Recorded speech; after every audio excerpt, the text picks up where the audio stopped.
It's time for another episode of I Am Northwest Arkansas, the podcast covering the intersection of business, culture, entrepreneurship, and life in general here in the Ozarks. Whether you are considering a move to this area or trying to learn more about the place you call home, we've got something special for you. Here's our host, Randy Wilburn.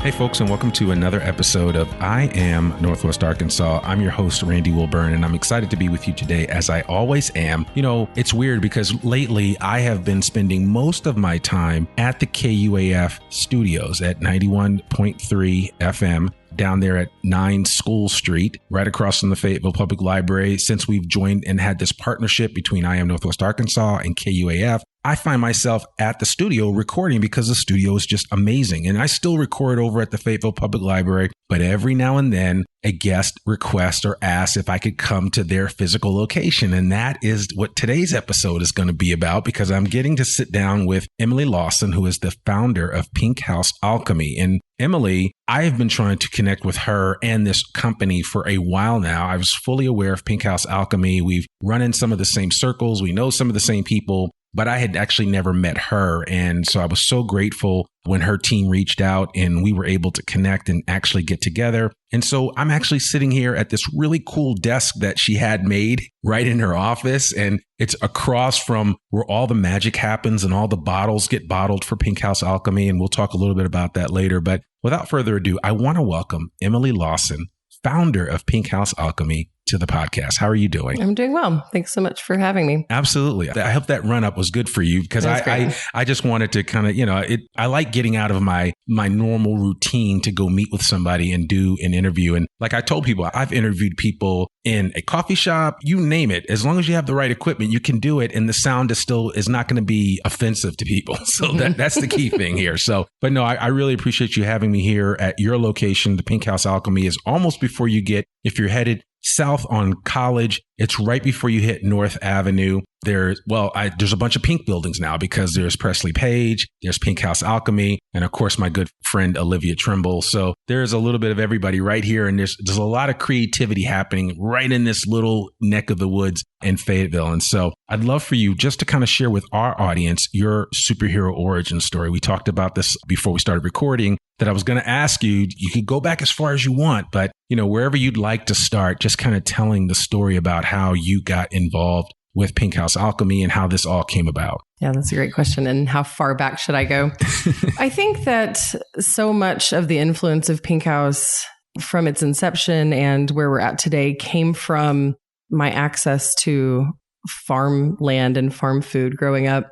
My great-grandparents were dairy farmers and had, the acre-wide garden and orchards, and that was my great-grandparents. And so just generations and generations of farm family. And I was, being the great-granddaughter, I had, the rare access to just beautiful food and not a lot of hard work. So I was laying in the berry patches, like eating all the produce and the fruits of their labor and kind of marveling at what could be done in a day, I think. And really stuck with me my whole life. And as I grew and knew that I was unique in a way that I wasn't going to follow just graduate high school and go to college immediately and grad school. And I knew that I was, had a wild eye for something different. So food service, I started in food service really young and then graduated high school and moved and traveled kind of hippie lifestyle. Think Volkswagen bus, living in Telluride, Colorado for years, and New Orleans, and a stint in Montreal, and just cooking my way through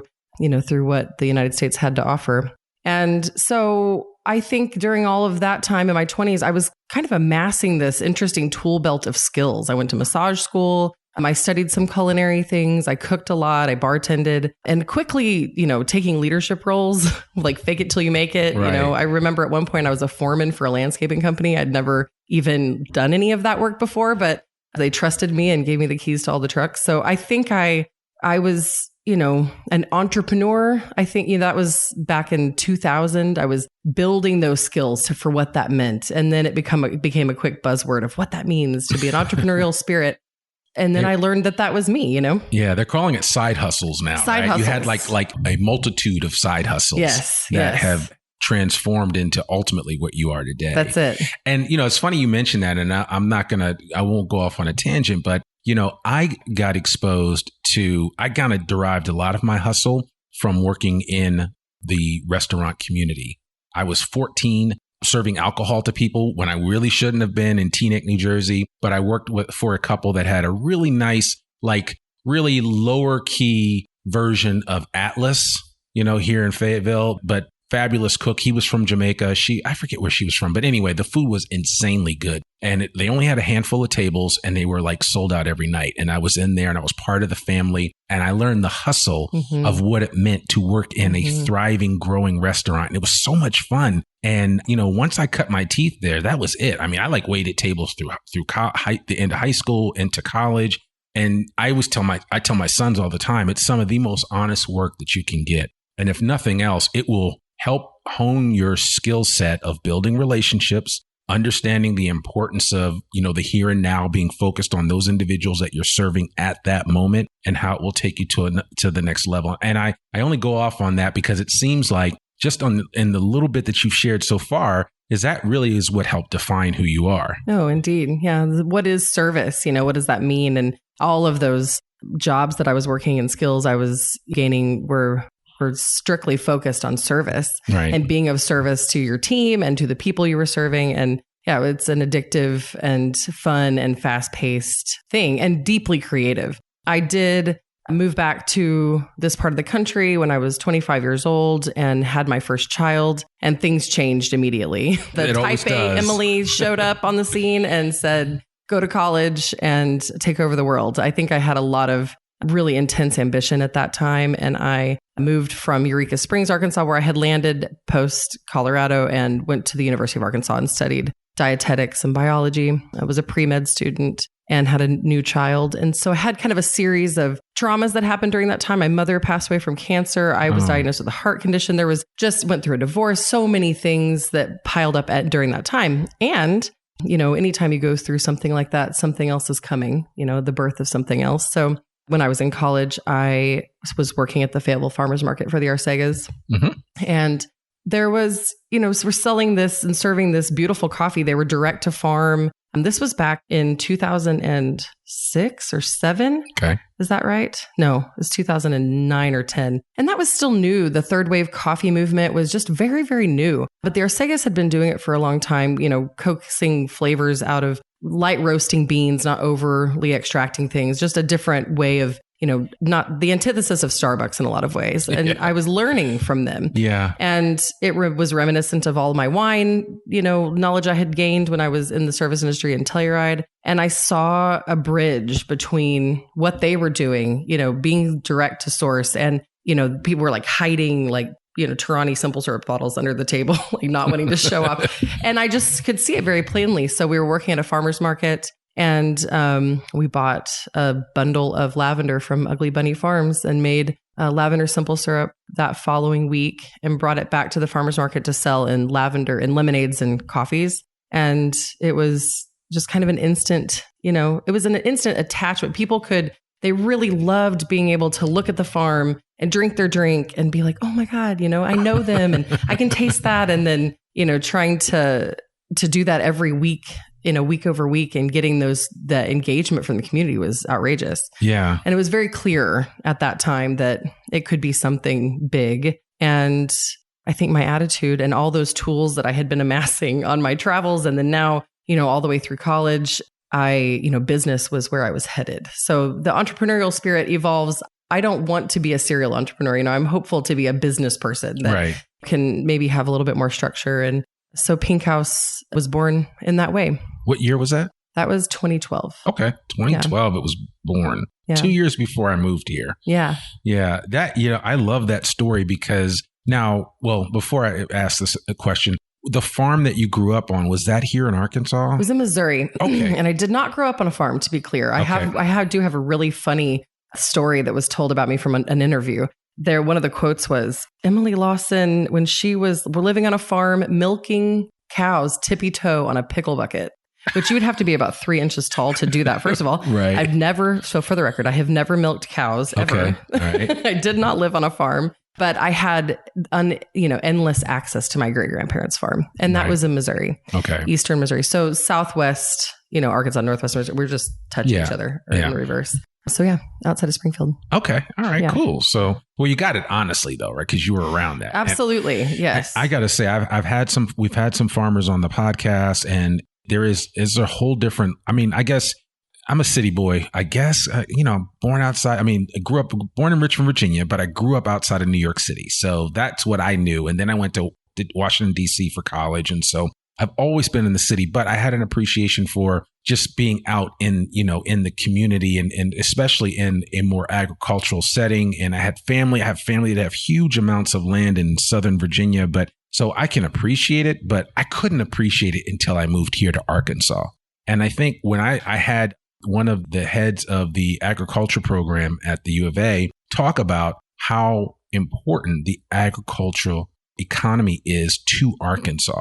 Like when you understand like the amount of soybeans that come here of course, we know about the rice, catfish. I mean, there's just a number of different things that we grow and produce right here in Arkansas that goes all over the world. And you don't really think about it. And Arkansas is not a huge state. I mean, there's like 3-point-something million people. So, but there's so much that comes out of here. And I think there's something to be said for what we're able to take with the sweat of our brow right in the dirt that's in front of us, right? And actually create it. And so, and I've had last couple of years, I've been on the board of the co-op Ozark Natural Foods, and I have totally seen, what it means to be a local farmer here. And my level of appreciation is off the charts as far as what farmers do to bring their produce and everything else to the local communities that they serve. Yes, that really strikes a nerve with me, or has from the beginning of Pink House. That was what drove me to continue to grow the company. Was it seemed simple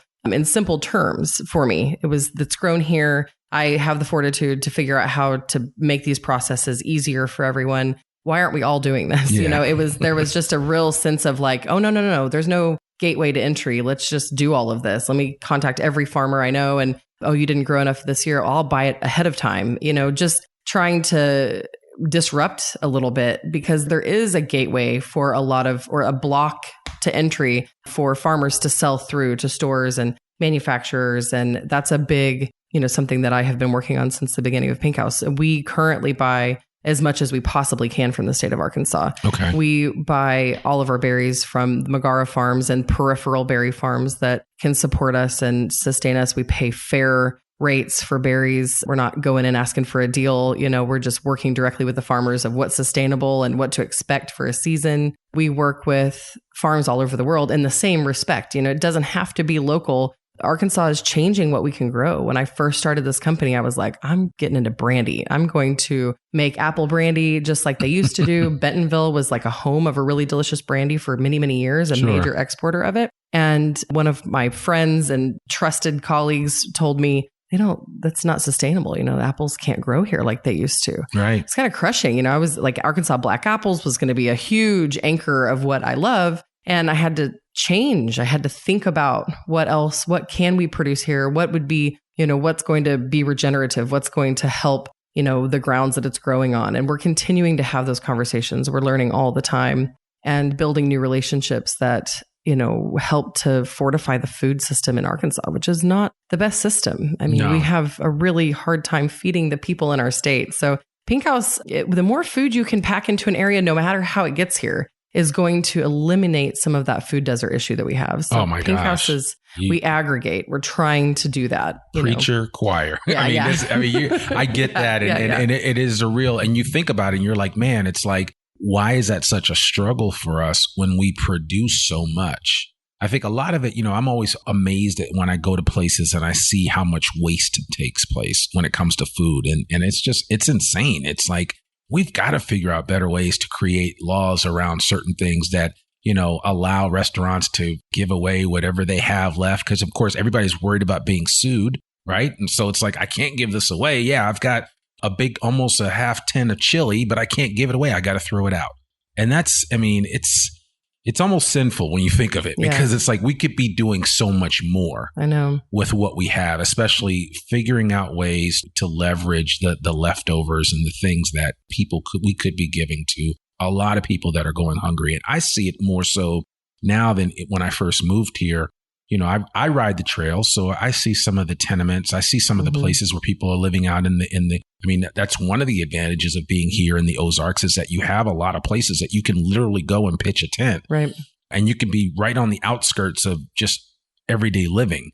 You know, I just wish we could come up with more solutions to meet those needs of the people that need it the most. Oh yeah, I think it just starts. People have a duty, you know, just as in human nature. I think we all should to think about what we're doing and how it affects other people. I know that is a big dividing line for some people. Is it my duty to think about others or is it not? And I think that divides us politically sometimes. Yeah. But I think it's the truth, especially as a business owner. I would have a hard time doing business with other businesses that don't meet me there. Yeah. You know, if our conversation can't lead to, well, we did it this way this year, but then next year, what if we do it this way? What if we buy in this way? What if we work together to, you know, cut this in half so that it works for them? If we can't have those conversations, then I'm not really interested in doing business with that person. Yeah, and you said it. And there's also a good book that really speaks volumes about being your brother's keeper, or sister's keeper for that matter. Right. So, you know, however you want to look at that, it's an easy argument to make. It's just whether we choose to make that argument or not. That's right. Yeah. And it comes down to dollars. Is the money speaks volumes. And we think about that a lot in Pink House. We want to be disruptive and competitive and make money and grow in that way and use and spend our dollars the way that we think are effective and can be helpful for the community and and not to feel ashamed for that either. Yeah, you know, it's absolutely. Like, go get it. We need more people that, you know, want to build in that way. And I find it interesting because, you know, I know Kerry Arcega. I've had multiple conversations with him. I have not gotten him on the podcast yet, but I have had John Allen on the podcast, and John's an amazing individual. John and Andrea are outstanding folks. For those who don't know, they are the owners of Onyx, which, you know, there are locations in Fayetteville, Rogers, Bentonville. Onyx Coffee is known the world. I gained a newfound respect when I would go around and people would be like, yeah, you know Onyx? I'm like, yeah, I know Onyx. And they're like, yo, that's some majorly good coffee. Yeah. And I'm like, because I have friends that are like, you know, they start talking about Stumptown and all these other places. And I'm like, yeah, those are great. And they were like, yeah, but you guys got Onyx, man. And that's like one of the top 10 coffee companies in the world. Yeah. And I mean, but they practice what they preach. I love what because John's all about the farmer. Yeah. He's all about making sure that people have a sustainable living and a sustainable wage. And I mean, like, he literally goes and lives with those folks and visits them. And I mean, he knows. He does. That's why I don't mind paying a little extra for his coffee because not only is it just off the chart good, but it's like, I mean, he practices what he preaches. He does. He does. I think that stewardship is so important. I mean, bringing up all the people that you brought up, Kerry Arcega was the beginning of all of that. He was the beginning, you know, of John's finding passion for coffee. He was the one and his personality is so wonderful, but to just easily let you not see that you're being pretentious to want this or to, you know, he just made the gates so easy for everyone else to come into coffee and choose what's good and right and how to source. And he started that so long before any of us. So we're lucky to have the Arcegas here. Oh, I know. To learn from. And then taking that as a pedestal and stewarding, you know, the next group, and then John and Andrea have just blown it completely out of the water, which is phenomenal. And I'm so proud of them. I've known them a long time, and it's really fun to watch them succeed and grow. Yeah. You guys, and I've only really met you now for the first time today, but you guys, I know them well. Yeah. I know especially John well, but you guys seem like kindred spirits. Yes. So we are trying to do the same things, you know, without question. And, and the thing about that, and what I always tell people with regard to business is if you do things the right way, treat people with respect, and really try to not make a buck, but really to serve other people, right, you'll find that people are always going to be rooting for you. Yeah. And I have experienced that in doing this podcast. And I was telling your assistant, Meg, who was kind enough to get me this most fabulous drink that I have to come here now on a regular basis and get this. Is it the shrub soda? It's the ginger. Yeah. Because my stomach was a little upset earlier, but this is doing the trick. Wonderful. So I got to tell you folks, come get this ginger shrub from Pink House Alchemy. You will not be disappointed, but thank you for that, Meg. But what I was saying was that I just think that the work that you're doing and what a lot of people are doing in this area is making a huge difference in the community. And we need more businesses. And I'm telling people all the time that are starting businesses, don't make it so much about the profit. mean, that will come, especially if you do something that people really need, it will come. But focus on how you can give back to your community. And then you'll find that just doors open that you'll never be able to open yourself. Right. And I've seen that. And I was explaining to Meg, because she was like, how do you find people for the podcast? And I'm like, I'm 4 years in. So I've been doing my work, but I'm turning people away because it's like, I don't, I'm only one person. There's only but so much I can do. But I enjoy the simple fact that, I'm kind of being rewarded for the effort and time that I put in, but I really enjoy putting that time and effort in to sharing my platform with others and helping to elevate whatever they're doing. Because in that instance, like they say, a rising tide lifts all ships, right? So if I can help you lift your ship, then my ship gets lifted. And, John and Andrea's ship gets lifted and Carrie's ship. I mean, it's just, and he understood that, like you said, because he was kind of like at the beginning of that. And I think it's interesting. So there's probably some young lady maybe listening to this who will end up, your ceiling will be her floor. Yeah, I hope so. Yeah, I think that would be cool. So, yeah, me too. Well, let's talk about Pink House Alchemy and talk a little bit about, just the rest of the inspiration for what I see now. What I'm witnessing now is pretty impressive. And then the other thing is I did my research. I mean, you guys are all over the place too, which I didn't realize. At first I was like, oh, this is a cool little cute company right here in Northwest Arkansas. But it's like, no, it's almost like you can't see the whole thing, right? You really can't really get an idea of what's really involved. So I'd love for you just to kind of share for the audience just a better understanding if they ride up or down North College past North Ave and see this cool little building, what's going on right here? Yeah, that's a good question. Well, it was a long time coming. We really focused on, it's funny, to a point to what you said, don't focus so much on the profits. Well, I certainly didn't in the beginning of Pink House. I focused on being, the best banger simple shrub you're ever going to drink. And having that opinion, it's funny to think back on it now, to just that full force assurity that what I was doing was the best. I was just so sure of it. And, I think you kind of have to have that to go through what it takes to bootstrap a company. So there are other ways, like focus on the profit, raise money, start with some capital. And I didn't do any of that. We didn't. It's been very, very intense to grow to where we are. But what we did do was really double down in our relationships and making sure that people understood how good our product was and why. So, when you look at College Avenue, what you really should see is we have 5 buildings. We bought this whole block. We have our building in the middle that is a manufacturing facility that's 14,000 square feet.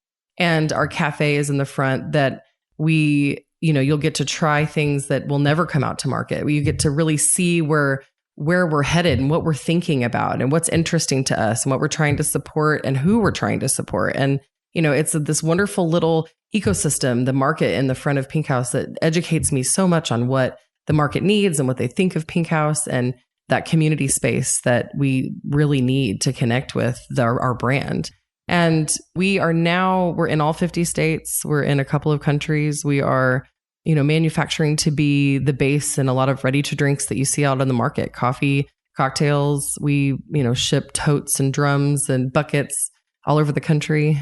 And we're going to continue to do that. We're just going to keep growing and giving more opportunity to different farms that need us and count on us and allow it. We have seasons where the entire crop of strawberries gets wiped out. We had the same season about 5 years ago. Strawberry is a huge seller for us. Sure. And the same year that all of the strawberries got drowned, Dickey's Farms, I'll never forget this, was the same year that there was a massive vanilla bean early harvest. And the prices of vanilla beans went from somewhere in the $50, $60 a pound to $600, $700 a pound. Wow. And that vanilla is in almost all of the products that I make. It's a hand pollinated spice. It's a really intense thing to grow. And so, of course, in the infancy of the business, I did it because it's delicious. I did it because vanilla beans just freak me out. They're so good. I just couldn't imagine it. It was something I didn't know how to grow, and they were just special. If you see a pound of vanilla beans, you're like, it's gold. You can't believe it, Yeah.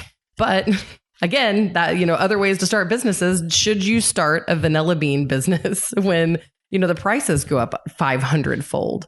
So, what you see when you drive past the buildings on College is it's that incredible hard work.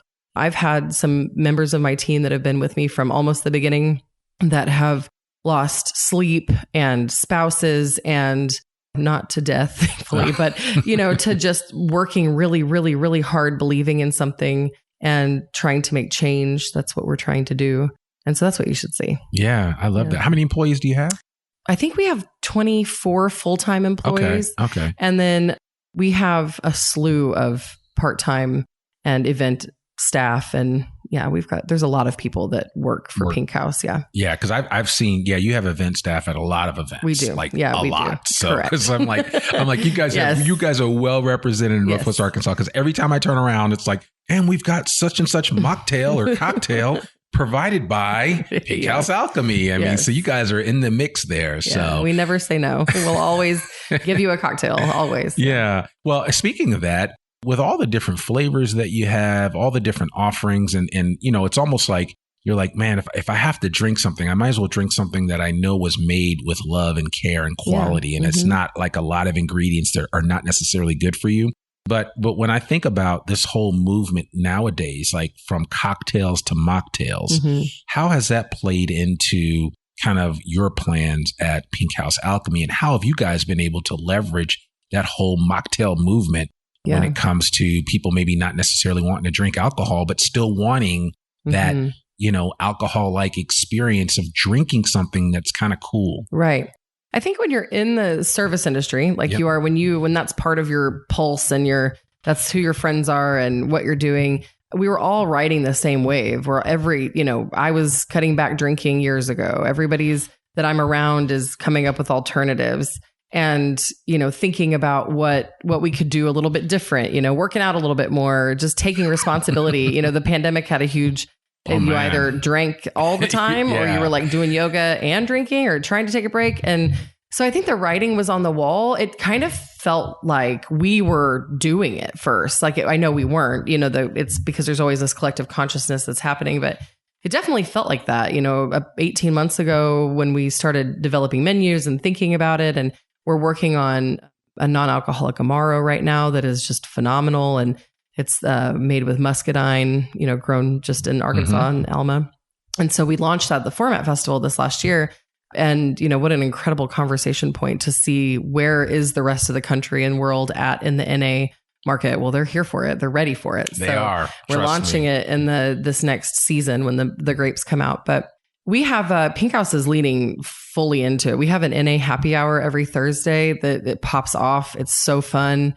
It's such a vibe. I'm so grateful to have a space like that. I'm as a previous pretty heavy drinker. I still drink alcohol, love wine, love spirits, but I definitely was have gone hard in the bars, for sure. You have your tattoos to prove. Oh, right? Absolutely. Yeah. Absolutely.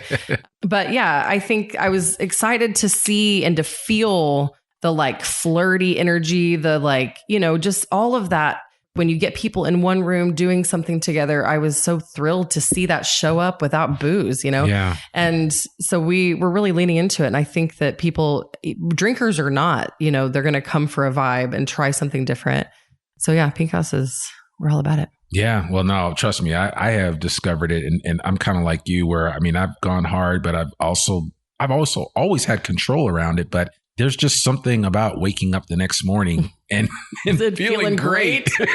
Especially after a night out, which is rare. Absolutely. That's what this NA vibe that I was so psyched about is wow, I went out, I had a really good time. It wasn't I didn't go out or I went out and I had to leave early because everyone was, taking tequila shots. It was something different. Yeah. No, I'm loving it. I have, I think I started dry January and then I just kept moving forward. And the thing that I'm noticing is that even a lot of craft brewers are making a lot of NA options, which is kind of cool. Super cool. Yeah. So we'll see where it goes from there. Yeah. Yeah. So tell us, what are you excited about for the future with Pink House Alchemy? Well, I'm, these farm relationships that we've been building are so important to us. And when you're growing, when you're in a growth phase and you're going to build a new facility, it was a huge undertaking to build this facility. It's not the biggest facility you'll ever see, but there is so much that goes into the licensing, all the things that we do. So we had to prioritize that, for the last year. So this next year, I'm thrilled to talk about, our new partners and we just finally made the huge shift to organic sugar. We're partnered directly out of Brazil. We were introduced to these founders, this whole crazy story at Expo West this year. And it's like the godfather of sugarcane down in Brazil really supports the people of Brazil. I've done my research looking deeply, and they have a different methodology where they don't burn the sugarcane, which, creates so much of a toxic environment for the people working there and the communities. They do a green cut on it. So it's just a really beautiful process. The product is amazing. And the people that are doing it are like very thrilled to share it with the world. Mm-hmm. And it's fortifying the earth that it grows from. I mean, it just couldn't get any better. So sugar, this is a big deal. Yeah. We're making a brand new sugar partner. Our hope is to be able to get sugar out of the Delta. Eventually, there is a program we've been involved with from the beginning that where sugarcane, it's already being grown here, will continue to be grown and hopefully harvested in the same ethical way, and then refined here domestically. And that we will go all in. We'll put all our chips. Anybody listening, Pink House will put all their chips in that basket. Yeah. Because that would be rad and amazing for the state of Arkansas. But for now, this is an awesome partnership. So I'm really excited about that. I'm excited to share that with our customers and to learn more about international spice business and doing it ethically, slowing down, being disruptive, all those things. Yeah, no, I love that. And the other thing I like about your website is that you're constantly creating opportunities for people to learn about different ways to utilize your syrups. And what was your inspiration for that? Was it just like, we're not going to keep any of this information to ourselves? And because a lot of times when people sell a product, they're just like, well, whatever the end user wants to do, that's totally up to them. But you almost kind of put like a flight plan out for people where it's like, this is how you should really take advantage of Pink House Alchemy's products and what we have. And I like that. I really appreciate that. And you guys sent me some stunning photos of the end result, right? Which kind of makes you want to say, you know what, I'm going to put this together so that I can replicate what these guys are making in the lab here. But, how has that helped to grow like the awareness of Pink House Alchemy? And yeah, that's a good question. I mean, at the end of the day, my expertise is food and beverage. I mean, I'm a true culinarian. I've been cooking since I was little bitty. I've opened lots of restaurants and cooked in lots of kitchens. And I think because of that and the passion for that, Pink House in its infancy, for the first 5 years of its life, I consulted. That's what I did. I opened restaurants, bars, coffee shops, and then would teach them how to use Pink House products. And then they would buy Pink House products. And that's how we grew. So it's a really important part for me to feel fulfilled, to be able to share recipes and ideas and then see people reflect it back to us as something they've tried or did, or come into the shop or send me an email, or someone across the country that takes a picture and sends it back. That's just incredible. There's nothing like that as for me as a business owner to know that people are seeing it the way I intended it. And then my wife, Kat Wilson, phenomenal, outrageous photographer, just best at her craft in the state of Arkansas. She's unbelievable. And so she is our marketing everything. Wait, Kat Wilson's your wife? Yeah. I did not know that. Yes. Okay, you held out and did not share that with me until the end. Well, she takes all, and then she'd get all the limelight. So. Wow, that's awesome, man. Yeah. I did not know that. So, all right, well, cool. So you guys are just a powerhouse of creativity then. Yeah, yes, and all the things. Yeah. Yeah, she's something else. I'm grateful for her time that she gives us. And yeah, her images have gotten us on the cover of all kinds of things. I mean, she's just so good at what she does. Man, and this is only just the beginning. So let me ask you this, and this is kind of a more serious question, because I know that for a lot of people, I remember when the pandemic first hit, and I remember talking to Jeremy Gother, and he was telling me, man, I got to close the pizza place. I got to send everybody home, just a couple of folks. And I think that even though we're coming out of the pandemic, but it has really inordinately hit the service industry in a very hard way. What advice would you give? Because you've been in this, you've been down this road for a long time. You've seen it. You've got the scars to prove it. What advice would you give to fellow restaurateurs, telling them to kind of hold on and fight the good fight? I've seen people like Matt Cooper. I mean, he just opened up Conifer, which is insane if you haven't been to it yet. Good. I mean, the food is incredible. Good. Yeah. But I mean, what advice would you give to even somebody that might be thinking about opening up a restaurant, but then they're concerned because, man, I don't know if I'm going to be able to make it with all the challenges that exist in this day and age? You have to be really clear about why you're opening a restaurant. You have to be clear with yourself. If you're opening a restaurant because you can't do anything else, then you should do it. Meaning, not like I don't have any other skills. Like if I don't open this restaurant, I won't be able to stop thinking about it. I will dream about it. My job will suffer because of it. If that's why, you need to open the restaurant. Sure. And you will make it work. Okay. No question. There is no question, especially in the state of Arkansas, especially Northwest Arkansas. We need food so badly here. But that's it. That's the number one. If there's any other reason that you want to open a restaurant, do not open a restaurant. Like to get paid. It's to get paid. If that's a byproduct. If you have something good. If you open it because of those reasons, then you will get paid and it will work. But part of my job, which is just and continues to be part of my job as being someone in the industry and someone who's open to things and help people succeed, are telling people yay or nay, yes or no. And it is 99.9% of the time no. And that doesn't have to be that way. I mean, there are a lot of things that can change that. People feeling more comfortable paying more for food when they go out to eat is the very first thing that needs to happen. That transparency that everybody in the business is always trying to make it so the customer will feel comfortable paying those fees. And the truth is that food is so expensive. Service is so expensive. It is. Paying employees living wages is outrageous. So if you can keep it small and you're, incredibly passionate about it and you're going to be there every day and you've got 6 cousins that will work for free, I say absolutely do it. Yeah. Okay. Well, there you go, folks. You got to listen to some of the advice that Emily has. So, and find a couple of those extra cousins of yours that might be able to come in and get started with you. So, I appreciate you sharing that. And I certainly appreciate the work that you are doing here in the community and just what Pink House Alchemy represents. Because again, it's something that people can mention with pride when they talk about people from other parts of the coast, from other sides of the coast, from either the West Coast or the left coast, can say, yeah, I've seen this product at my local grocery store or something like that. For people that are here, if they don't physically come to the Pink House Alchemy location right here on College, where else can they find your syrups? So let's see. Let's start down south. Well, Ozark Natural Food. I got to give ONF a shout out. They were our first. They were our very first. Yeah. That and Jeremy Gothrop at Woodstone. You can get cocktails. He was my second customer, ONF, and they still buy to this day. And then Dixon Street Liquors, keep on going up the road. Liquor World, Crossover Liquor, Whole Foods, Freckled Hen. Please don't let me forget anything important. City Supply crushes with Pink House product. Yes. Go Kirsten. Oh, if I've forgotten you, I love you all. Harps? No, we're not in Harps, actually, which we should be probably. We haven't gone down that path. But yeah, Harps. We sell something to Harps. Did for a while, limited run something. That's what I can think of for now. Okay, but I know that there are more. Yeah. And then lots of restaurants, use our products. Right. Yeah. Absolutely.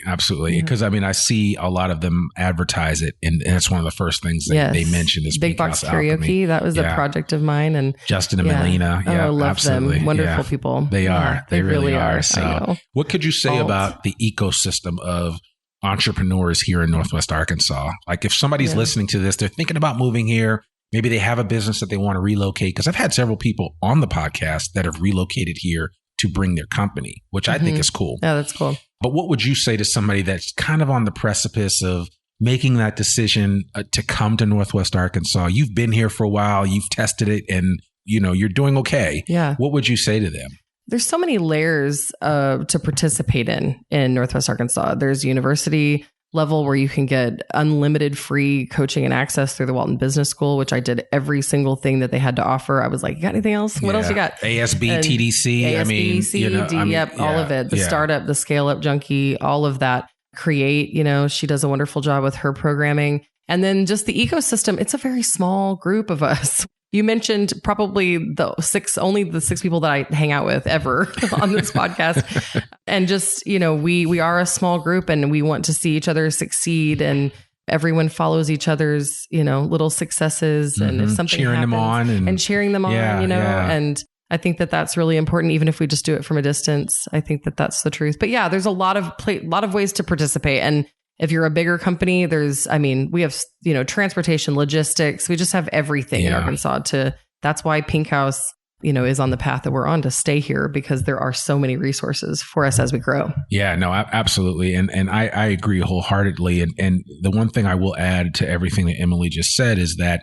even if you are in a competitive space with somebody else, what I have found here is that it is still very collaborative. Nobody's like us versus them, or no, I'm not going to support you because you do this. And that's just not the way that it is. Northwest Arkansas, unlike a lot of places that I've lived, is extremely collaborative. Yeah. And I think that's because, it's almost like that, as we're moving further out west, that Western idea of like, I'm going to go start something and create it and build a community around it. And that's what people are doing. And that's what you're doing here at Pink House Alchemy. So I love that. I agree. So, yeah, absolutely. How can people get in contact with you if they'd like to reach out to you? Shoot out the website information. Yes. We'll put all this in the show notes as well, but just for anybody that wants to connect with Pink House Alchemy. A great way to see what Pink House is doing is to go to Instagram. So that's pink_house_alchemy. And, we also have a Pink House headquarters Instagram, which is amazing for local people to see all the fun things we're doing.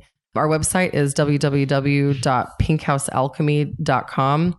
Anytime you're out in the world and wanting to see what we're doing, you can follow our different hashtags, so like PH Picks and stuff like that. You can search them and see what we're doing. And then personally, I have a totally open Instagram, and it's called Drop the Beat, but it's like beat, like the food. And I love hearing from people. I love DMing back and forth with people that are trying new things and making cocktails at home, or saw something cool on the market or whatever. I just love that interaction. So, well, that's how you get new ideas. Yes. It absolutely is. Yes. And hearing what people are doing is like what keeps me going. It's just so interesting. Yeah. Wow. Well, this is great. Well, I mean, Emily, I'm so thankful for you and the folks that brought us together to be able to do this podcast episode. What you're doing at Pink House Alchemy is nothing short of amazing. And count me as one of your raving fans of your continued success and also what that will mean to this community. So thank you very much for coming on the podcast. Thank you so much. I appreciate it. Absolutely. Absolutely. Well, folks, there you have it. Another episode of the I Am Northwest Arkansas podcast. To learn more about us or to read or download the show notes from today's episode, visit IamNorthwestArkansas.com. You can listen to this podcast and sign up for our free newsletter to keep up with us and all things NWA. Sign up today. You can subscribe to the I Am Northwest Arkansas podcast wherever you listen to it. And please consider rating and reviewing us on Apple Podcasts. Remember, our podcast comes out every Monday, rain or shine. I'm your host, Randy Wilburn. I'm going to finish this drink that I've gotten here from Pink House Alchemy, and I will see you back here next week for another new episode of the I Am Northwest Arkansas podcast. Peace. We hope you enjoyed this episode of I Am Northwest Arkansas. Check us out each and every week, available anywhere that great podcasts can be found. For show notes or more information on becoming a guest, visit IamNorthwestArkansas.com. We'll see you next week on I Am Northwest Arkansas.